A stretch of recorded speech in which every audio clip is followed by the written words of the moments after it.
Aujourd'hui, on voit ensemble quoi faire au potager la 3e semaine de mai.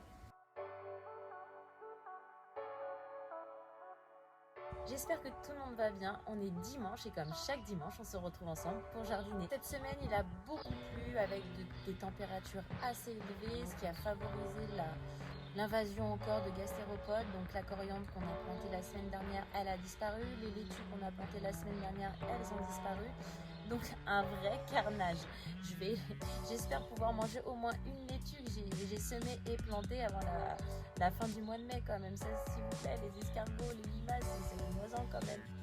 Enfin bref, bon, tout ça pour vous dire que on va devoir en fait ressemer de la coriandre, on va devoir ressemer du tournesol. Donc on va faire un point sur les semis.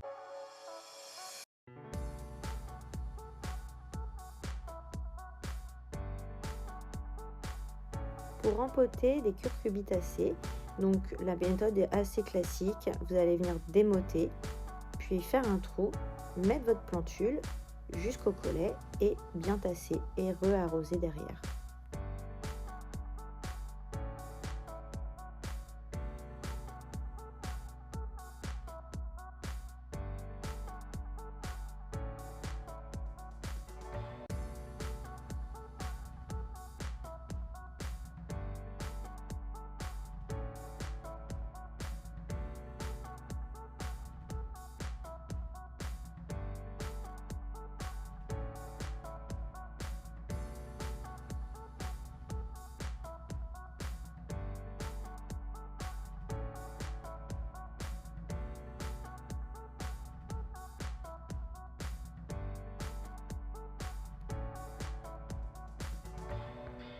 Donc voilà, là on est dans la maisonnette, on va faire un point sur les semis, je vais vous montrer où elles en sont. Donc là vous avez tomates, ici vous avez les poivrons et les aubergines. Donc vous avez vu la taille, on les a semés le 14 mars ensemble et regardez ce que ça donne. Donc là, ça soit poivrons et aubergines, si vous voulez des plants qui soient en fait aptes à être plantés au mois de mai, il faut vraiment les faire en serre chaude ou les faire à l'intérieur chez vous. D'ailleurs, si vous l'avez fait, vous devriez avoir des plants qui font 15-20 cm. Et moi, c'est pas mon cas puisque j'étais en serre froide, donc ça germe à peine.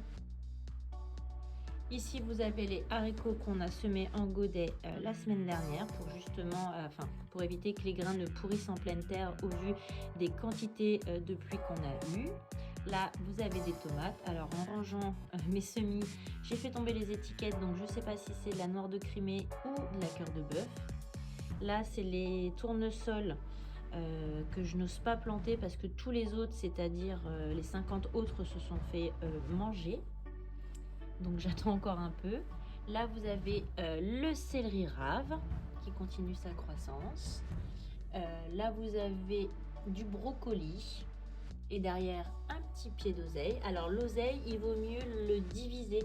Si vous avez un plan chez vous, il vaut mieux diviser le pied d'oseille et en faire plusieurs mottes et les repiquer que de semer parce que c'est très difficile de faire germer la graine de l'oseille. J'ai réussi, mais c'était certainement un coup de chance. Là, vous avez la camomille. Donc voilà, ça c'est des plantes que je veux faire pousser pour pouvoir faire en fait récolter les fleurs et faire des infusions et des décoctions.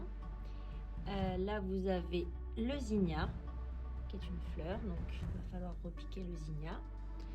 Ici, il vous reste le dernier pied de petits pois. Tous les autres se sont fait dévorer par les limaces. Un pied de tomate. Mon seul pied de maïs qui a germé. Là, vous avez les concombres qu'on a rempotés. Ça, c'est des fleurs, les clarkia. Rien à faire, si ça commence à peine. Ici, vous voyez. Donc là, c'est pareil, ça doit être une question de chaleur. Ou alors, j'ai enterré trop profondément les graines. C'est possible aussi, ça. Ici, vous avez le chou de Bruxelles, les betteraves qu'on avait rempotées dans des godets individuels. On va pas tarder, on va attendre qu'il y ait 5-6 vraies feuilles pour venir en fait les rempoter une deuxième fois, pincer la racine pivotante pour faire grossir un maximum la betterave. Là-bas, vous avez tout ce qui va être concombre, cornichons, butternut. Et là, vous avez des potimarrons. Donc, c'est ceux-là qu'on a rempotés. Et les butternuts, on le fera la semaine prochaine puisque certaines graines n'ont pas encore germé. Donc on va attendre encore un petit peu. Ici, vous avez la verveine. Ça démarre gentiment. Là, c'est des petits pois que j'ai ressemés pour remplacer tous ceux qui se sont fait manger. La ciboulette qui, à mon avis, va pas très bien. Donc je sais pas, d'habitude ça fait pas ça. Donc on va voir ce que ça va donner. Des obrietta qui commencent à arriver. Et là, vous avez les Suzanne aux yeux noirs. Et je ne sais pas ce qui s'est passé, mais elles ne germent pas. Donc, question de température, certainement, j'espère, parce que j'ai été farfouillée dans les pots. Et on a bien les graines, mais il ne se passe rien. Parce que j'aurais pu ne pas mettre les graines. Hein, ça m'est déjà arrivé, mais là, elles ne germent pas. Et là, c'était notre test de carottes. Qui était plutôt concluant, donc je vais au fur et à mesure prendre les petites plantules de carottes que j'irai repiquer dans le potager. Ici vous avez donc du basilic, voilà, donc ça c'est pareil, à mon avis, question de température, c'est trop mignon. Là vous avez le melon charentais, donc c'est pareil, ça continue, à mon avis, tant qu'on n'aura pas 15 degrés la nuit, j'aurai pas de résultat top.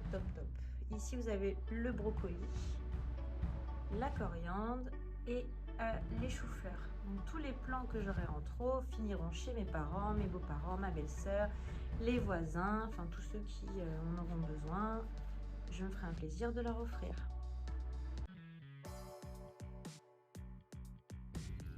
Alors normalement on devrait être en train de planter nos tomates, nos aubergines, nos poivrons, nos courgettes, mais les conditions climatiques, en tout cas dans ma région, ne sont pas propices à cette plantation. Donc vous, si vous êtes dans une région où il y a eu beaucoup de sécheresse, beaucoup de soleil, pas de souci, allez-y, faites-vous plaisir et envoyez-nous des photos, ça nous fera du bien. Mais en tout cas moi en Seine-et-Marne, en Île-de-France, il n'est pas recommandé de planter en fait les tomates. Pourquoi? À cause du mildiou. Alors qu'est-ce que c'est que le mildiou? Le mildiou, c'est une maladie fongique qui survient quand on a énormément d'humidité et de fortes températures. Cette semaine, on a eu beaucoup d'orages par ici puisqu'il a fait des 20-22 degrés et il pleuvait en même temps. Donc ça a favorisé le développement de ces microbes. Grosso modo, vous commencez à avoir une espèce de tache sur vos feuilles et qui va venir nécroser la feuille. Donc elles peuvent être jaunes, un peu orange, un peu dufteuses. Et elle va venir nécroser la feuille, donc elle va venir abîmer la feuille. Et après, le microbe va atterrir dans le plant jusqu'à dans le fruit. Et vous avez des tomates qui éclatent, qui finissent par pourrir en fait. Donc là par exemple, si je prends le risque de planter les tomates, je prends le risque de mettre mes plants dans un bain de microbes on va dire, et donc qu'ils soient infectés par le mildiou. Alors je pourrais, ça se trouve, mes plants résisteraient au mildiou et il n'y aurait pas de souci, mais je préfère pas prendre le risque. Donc je préfère attendre, un peu de patience. C'est aussi ça le jardinage, on s'adapte. Pour lutter contre le mildiou, il faut veiller à quelques principes comme la rotation des cultures, avoir un espacement adéquat, arroser bien au sol et pas sur les feuilles, éliminer les parties infectées, utiliser un fongicide naturel et décaler les plantations sensibles. Pour moi, le fongicide le plus efficace, c'est la décoction de prêle.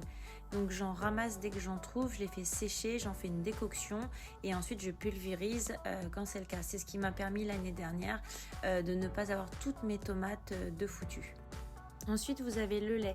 Alors j'utilise le lait quand il y a aussi de l'odium parce que ça marche aussi très bien sur l'odium. Et enfin, le mélange bicarbonate et huile d'olive. Alors, je trouve ça un peu dommage de mettre de l'huile d'olive dans le potager. C'est pour ça que je préfère utiliser la décoction de prêle. Les oméga retrouvés dans le lait ou dans l'huile, en fait, peuvent lutter naturellement contre le mildiou. Donc, ils vont venir, en fait, tuer ces petits microbes. Donc, c'est très efficace. Mais je trouve ça quand même vraiment dommage de mettre de l'huile d'olive dans le potager. Alors certains vont me dire, mais Lulu, t'as oublié la bouillie bordelaise. Non, je ne l'ai pas oubliée, enfin c'est volontaire. Je n'utilise pas la bouillie bordelaise. Alors après, c'est une question de choix, hein, et chacun fait comme il veut, chacun jardine comme il veut. Moi, j'ai pas la prétention de dire que ma façon de jardiner est la meilleure. Je pense que non, en plus, c'est pas le cas, parce que j'apprends au fur et à mesure. Mais voilà, chacun fait comme il veut. Et moi, j'ai décidé de ne pas mettre de bouillie bordelaise parce qu'elle est composée de sulfate de cuivre et de chaux. La chaux, elle a tendance à tuer tout ce qu'il y a dans le sol. et le sulfate de cuivre, il va se retrouver, alors même si c'est des toutes petites doses, ils vont se retrouver dans votre alimentation, dans vos légumes. Et je pense qu'il y a déjà assez de pollution, en tout cas moi dans ma région, pour que j'en rajoute en plus dans ma terre. Donc j'ai pris la décision de ne pas utiliser la bouillie bordelaise, mais après vous, si vous le souhaitez, vous pouvez évidemment le faire. C'est évidemment ce qui est le plus efficace, il faut l'admettre, forcément. Mais c'est pas sur le moyen long terme, c'est pas bon pour votre sol. Donc voilà pour le mildiou. Donc en plus, quand je regarde la météo pour la semaine prochaine, donc pour la 3e semaine de mai, par chez moi, en fait, ils annoncent des 5 degrés dans la nuit et dans la matinée, avec beaucoup de pluie. Donc du coup, je me dis que vraiment là, tout ce qui va être tomate, ça risque d'être tendu parce que du coup, à 5 degrés, le plant de tomate, il va se dire c'est la fin de la saison, il commence à faire froid, donc j'arrête de faire le taf, alors qu'en fait, c'est le début. Donc je préfère encore définitivement attendre pour toutes ces raisons, même si je suis hyper frustrée parce que c'est ma partie préférée, la plantation de la tomate, de l'aubergine, de la courgette. C'est là où le jardin prend enfin vie, on a l'impression que ça y est, ça commence. Donc ouais, grosse frustration, mais du coup on va faire beaucoup d'entretiens, on va bien préparer les bacs, je vais être beaucoup plus consciencieuse pour la préparation des bacs de tomates. Et puis on va faire beaucoup d'entretiens. Il a beaucoup plu, donc il y a pas mal de désherbage, de choses comme ça. Donc on va pas s'ennuyer, ça c'est sûr. Mais bon, moi qui me voyais déjà planter mes tomates, c'est pas grave, on attendra la semaine prochaine. On avait déjà planté des glaïeuls dans ce parterre-ci. Là, on va venir rajouter de la terre et planter des dahlias et des renoncules.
Comme on a le temps de préparer les bacs à tomates, on va mettre les petits plats dans les grands. Donc on a récolté des orties, maintenant on récolte des engrais verts. Hop. On va ramasser tous les cailloux. L'avantage avec la pluie, c'est qu'elle a lavé la terre. Oh là là, cette masse de cailloux, c'est incroyable. Croire qu'il y a quelqu'un qui m'en rajoute toutes les nuits. Là, j'ai travaillé la terre, je rajoute les orties, je rajoute l'engrais vert, je mélange, j'enfouis les engrais verts et les orties et je recouvre de terreau mélange compost. Voilà encore une belle journée ensemble, j'espère que cette vidéo vous a plu. N'hésitez pas à liker, à laisser des commentaires et à vous abonner si ce n'est pas déjà fait. Je vous dis à bientôt, prenez soin de vous et je vous laisse avec un tour du potager santé. Mais n'oubliez pas, faites de votre alimentation votre première médecine. Ciao ciao!